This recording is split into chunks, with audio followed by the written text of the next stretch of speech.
Hey everybody, it's StarAllianceMan here, and today I have another airport update.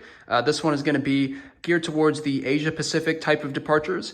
We have a lot of carriers mainly from the Asia Pacific region, including countries like Japan, Taiwan, we have China, South Korea, a lot of interesting countries, and a whole new set of carriers in here. So the big changes compared to the last update I just did a couple days ago, this one is going to be more focused on those type of carriers, and you're going to see some big changes in the international gates, particularly at these two terminals here. So yeah, a lot of big changes there. Also some other formatting stuff. You'll see some of the gates are kind of aligned a little differently, but most of the rest of the airport is pretty much the same.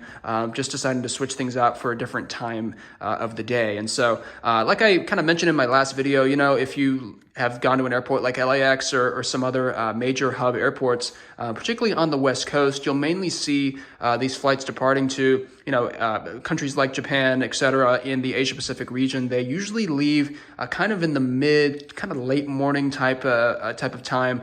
They might kind of go into the late afternoon as well, maybe like 2 o'clock, 3 o'clock. But usually they're somewhere in between, maybe like 10, 11 o'clock in the morning, and then kind of go through midday into 1 and 2 o'clock. That's usually the majority of the departures. So that's mainly all the aircraft I've got here. So that's kind of setting the scene for some of the aircraft I have. And so I have added some new United aircraft as well. You'll see that at the main terminal here. So let me just first start with that. You know, like I said in the last video, this one is, you know, mainly used for entering the airport, right? You would go through security here and all the needs as a passenger before moving into the rest of the airport. But United Airlines mostly occupies this terminal. You'll see a big change over here though, because I have Asiana parked there, but we're going to get to him a little bit later. So let me just cover these other aircraft here.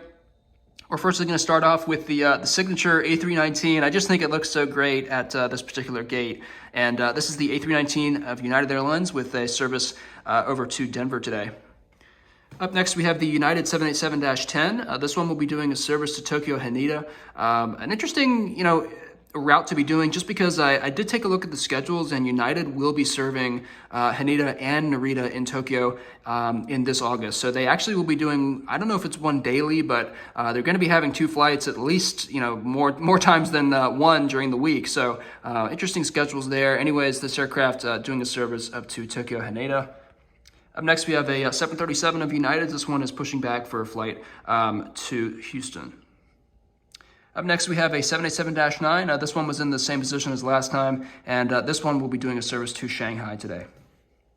And up next, we have a couple 737s. These ones are kind of angled, like I mentioned in the last video, but certainly fit in like any other you know, realistic airport. So this first one here in the new livery with a service over to Chicago O'Hare. And then we have this one over here in the Star Alliance livery. This one doing a quick hop up to San Francisco.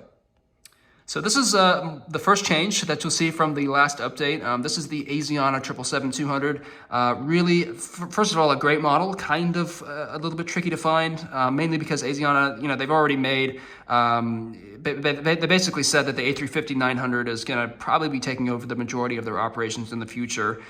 This isn't even including the fact that they just were bought out by Korean Air. So the future of them and the Star Alliance network and the future of Asiana as a brand is, I think, in question at the moment. For now, though, and I think just for the near future at least, they will operate as a Star Alliance carrier with their regular brand. So at the moment, they still have the 777s, and this particular one will be doing a service to Seoul. You'll see that we have reconfigured this gate as well. So, you know, this particular one, instead of the 2 regionals that I had in the last video, now has a 777 in there.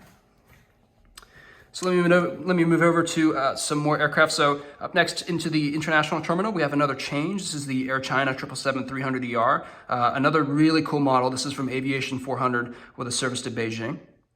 Up next, we have the Singapore Airlines 777-300ER. This one doing a service to Tokyo Narita, and I believe this is a connection onto Singapore after that. So interestingly, I think they're still operating this route from LAX, at least from the time that I searched, which I think was in August. So yeah, interesting follow-up there, but that's the service this guy will be doing. And up next, we have kind of an interesting combination. We still have that A220-300 with service to Salt Lake City, but we also have an ANA now. This is the All Nippon Airways 787-9. Interesting spot to put him just because he's between 2 Delta aircraft.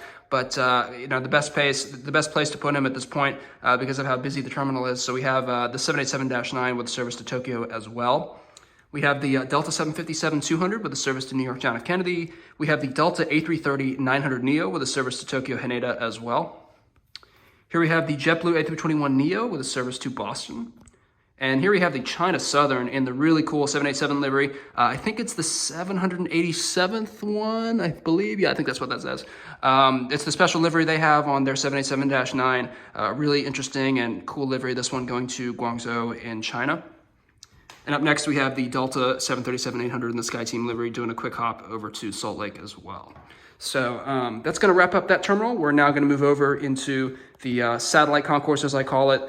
So a cool breadth of carriers here as well. We've basically got a whole lineup here of new wide bodies. So before I had a mix of, some regional 763s, some interesting aircraft, but instead we just have four big wide bodies, I should say, in place of that. So I'm going to dive into these. We're first going to start at the top. We have the EVA 777-300ER. This is a service over to Taipei. Up next, we have the Philippines. This is the A350-900 with a service to Manila.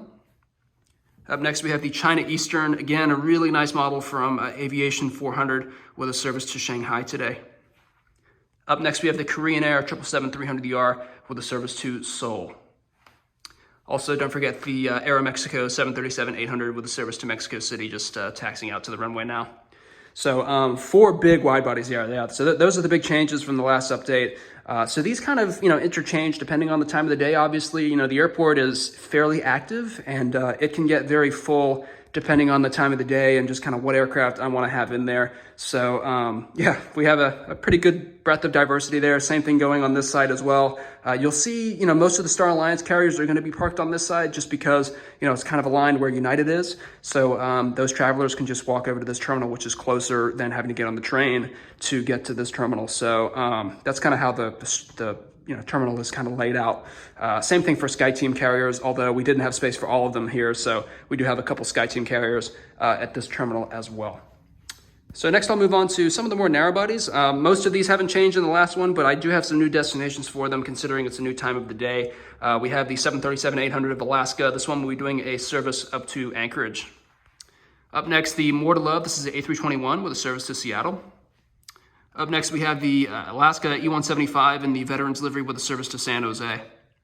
Up next, we have another E-175 of Alaska, this one doing a service up to Portland. Up next, we have the Alaska, I shouldn't say that. The American A321, too focused on Alaska. This is the American A321 with a service to Miami. Up next, we have the 737-800 of theirs with a service to Dallas in the One World livery as well. UPS 757-200, that guy just taxied in and doing just came in from a service from Louisville. And here we have the Viva Colombia. This is Viva Airbus. The Viva Airbus A320 arriving in from Guadalajara. And then I'll kind of move over to this side. We have a few other aircraft that are parked on the stands today. So this type of this part of the airport also varies a little bit. You'll see we have, the American 787-9. This one has a bit of a later departure with a service to Tokyo as well. The C-17, that's still there. We have the United 777-200. This one is just on the stands for now. That's going to be doing a service to Newark later today. We have the Air New Zealand 787-9. This one, it's not going to be taxied to the gate yet, mainly because we don't have space. And it kind of makes sense to just kind of wait until later in the afternoon when most of the aircraft have left. So that's going to be doing a service. I think it leaves about 10:30 at night to Auckland. And a similar story with the Qantas 787-9 with a service to Sydney. That's going to be late tonight as well. We have the Hawaiian A330-200. This one is just about to taxi onto runway 26 with a service to Honolulu. And finally, we have the Alaska 737-900. This one is arriving from Austin. And then as we move over to the cargo, a lot of it hasn't changed. I could have probably switched out some of these since I do have some other cargo aircraft, but namely we have the UPS 767-300. We have the DHL 737-800, I think operated by Southern Air, the US registration one, with the service to Cincinnati. And then we have the China cargo, or China Southern cargo, I should say, 777F with a service to Guangzhou. So yeah, a really interesting base of aircraft. Again, I hope you guys really enjoyed this video. I try to set up the airport as best as I could. And, a decent amount of GSE. I will be looking into, again, fixing up the decals because I am looking at changing some of these gate lines. So I make sure I get the right decals and stuff. and maybe adding some more GSC to, you know, some of the aircraft, so, you know, more servicing, baggage claim, or the baggage loaders, you know, fuel trucks and stuff like that. So I still need some more of those, but yeah, at the moment, I think the airport's in pretty good shape. I hope to be doing some more updates, just at different times and just kind of showcasing a variety of the models. So I'm gonna try and do them every week. So I hope you guys are enjoying these, and please subscribe, and hope to see you in the next video. Thanks a lot.